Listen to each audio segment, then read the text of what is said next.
Hey guys, Double R here. Today, I am going to share with you guys such a fun dinner. It's tonkatsu. You guys have probably had it a million times. Basically, hello, it's a fried pork chop. So we're going to make tonkatsu sauce to drizzle over the top. And we're going to dredge the pork in a little flour.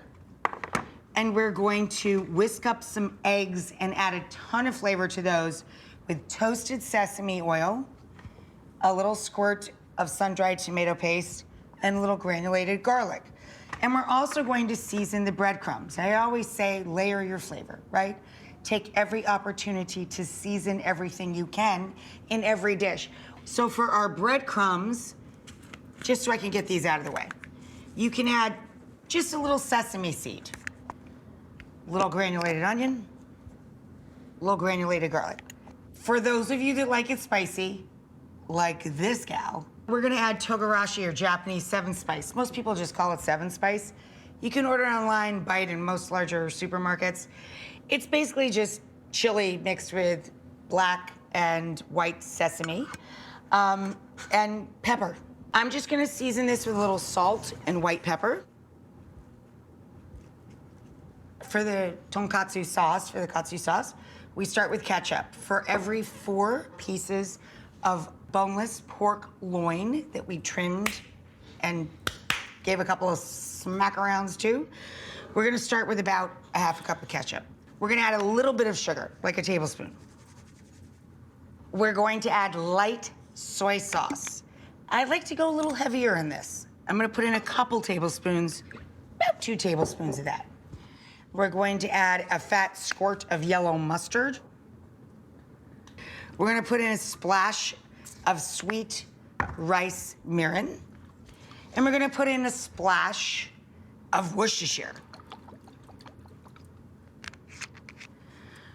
We're gonna put in just a pinch, and I mean literally a pinch. This can go way wrong on you. Little bit of allspice, pinch. And we're gonna put in a black pepper, fat pinch. And we're gonna put in a little granulated or powdered garlic. Now our sauce is kind of there, kind of done. We're gonna mix this together carefully. The ketchup is heavy, so be a little bit patient. Eggs, crack them on the counter. Now we're gonna throw in a little sprinkle of garlic, a good drizzle of the top of the bottle, toasted sesame oil, and our umami ingredient, sun-dried tomato paste. Of course, if you have tomato paste in the drawer, just use that. So now we have this tomatoey, tangy weirdness with sesame oil going on in the actual egg wash of the pork or the chicken. You're gonna be like, what? And that's what umami means. Standard breading procedure going on, flour, egg, and we're just flipping this around, and we let the excess umami egg drip off. Whenever you're breading, not only should you flavor the breadcrumb for whatever cuisine you're cooking that evening, right? But really pack it. Like, press it down. Don't be afraid of it. Don't just do this little thing. When you get to the bread part, you really want that to adhere and make a lovely crust for you. The pan's already ready.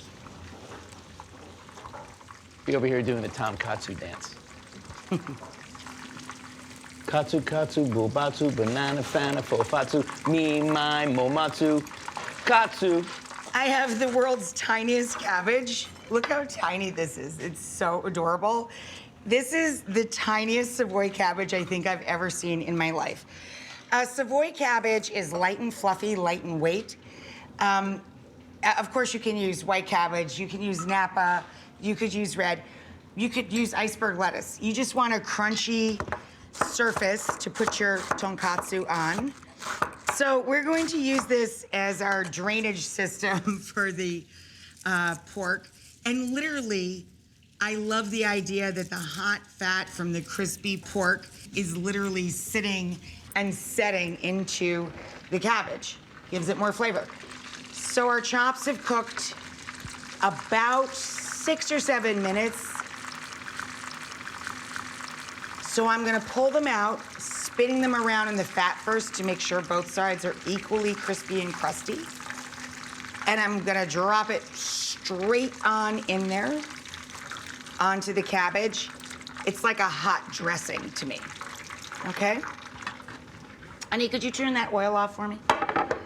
And then we're gonna bring that down here and do the first round of the sauce across. Then we're gonna take our tomatoes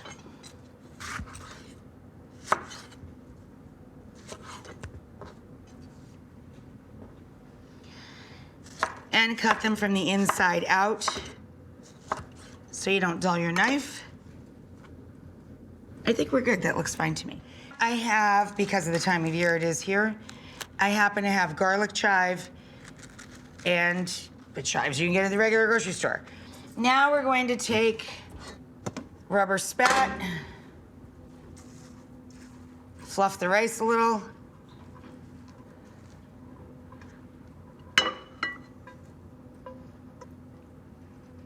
I just cooked it in stock and water to package directions with a sprinkle of salt. There you go. Extra sauce on the side. Boom! Done.